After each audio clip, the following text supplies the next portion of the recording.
After a long season of spring athletics, we have finally reached Championship Saturday. Of the 10 remaining teams from the Roanoke Valley, 5 spent the day in Salem to battle for state titles in Class 1 and 2. Radford boys taking on defending state champ Glenver for the Class 2 soccer title. Lots of strong ball control and defense throughout the entirety of this one, highlighted by Friday's hero Radford goalie Charlie Davis and Glenver goaltender Grayson Shepard. But let me go ahead and show you the deciding moment in this one. Highlanders putting the pressure on the Bobcats. Zach Kerfis tips the ball into space and draws Davis out of position. That opens the door for Bryce King to knock it in the unmanned goal. That is all this one is going to take. Glenver completes its 10th shutout in a row and an undefeated season with a 1-0 win over Radford for the championship repeat. I think we've just been disciplined all year on the fundamentals of soccer. I think our guys bought into just playing simple with the ball, bought into playing really good 1v1 defense and team defense and then executing set pieces. And they've just bought into that's how we're going to win this year. And because of that, they've earned the right to call themselves state champions again. So I'm just really, really proud of them, really, really happy for them because it's really all about the kids and just give them that experience. So it's just been awesome. They're a great team, and we play them. We've already played them 3 times this season, so just to do it again, and they're right down the road, so it really does feel good. It's really special, especially considering before my freshman year, we had only won 1 district championship. It means a lot, especially for this program. It's really good. The Glenver girls team also competed for the Class 2 title, needing to overthrow reigning champ Clark County to claim that honor.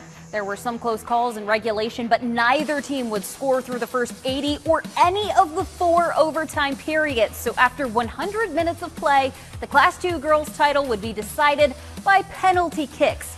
Clark will miss the first, and Campbell Harden scores first for Glenver. The next Eagle will score, but so does Sawyer Wilson after keeping Clark out by blocking another goal. Goalie Maddie for Kelton takes her shot, and it's not going to be just a game winner. It's going to be a championship winner.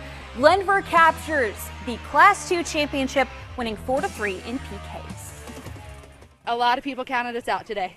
A lot of people did, and they said that we couldn't beat Clark County, especially after last year when they beat us 6-0 in the semifinals. But our girls, like I said, are mentally strong. They were mentally prepared to come in today and do what they needed to do.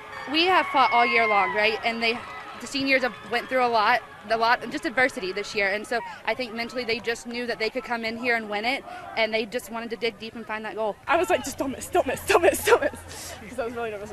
But I did, it was good. It feels amazing, I can't even explain it. It just makes me so happy, my heart's full of joy. It's really cool.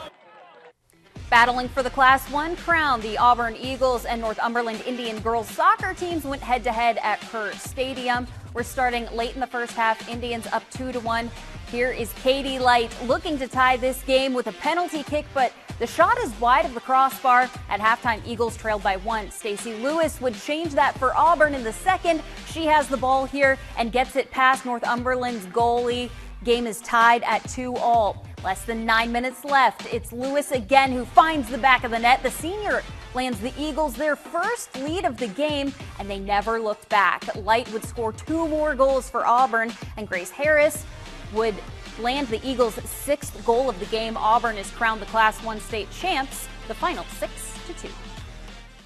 Yeah, we've been here 3 times, and we've walked away as runners-up. So this time now, the seniors get to walk out with their heads up and having the championship trophy. So they've worked really hard, a lot of really good talent players, so they're excited. It's really awesome, especially for Stacy. She's been out with a broken foot the whole season. She just came back 2 weeks ago. So to come on and perform, she's a very dominant player for us, and be able to come right in and contribute, it's awesome. In Class 1 boys action, the Galax Maroon Tide and West Point Pointers battled for state gold on Saturday. First half, Maroon Tide setting the tone of the game early. Here's Edwin Espinoza, who has the ball, passes it ahead to Alberto Vera, who gets the breakaway and lands Galax on the board up 1-0 early.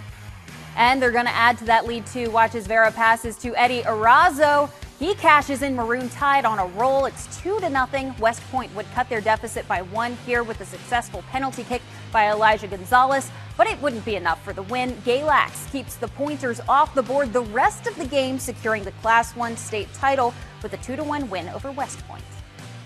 In Galax, there's a culture of being good at soccer, winning titles, and even before I officially started, I had people telling me, okay, well, so this year is going to be the year for the title. And I'm like, I didn't even meet the kids. I didn't have one practice. And you're already telling me that I need to win a title. My honest goal was to make it to the semifinal. And after that, we know in one game everything can happen. And it did happen.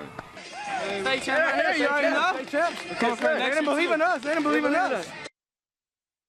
Jefferson Forest boys soccer facing Charlottesville in the Class 4 state title game. CHS lost in the state semis last year, and they lead by 1 with 6 minutes left to play in regulation. Off the corner kick, the initial shot is blocked.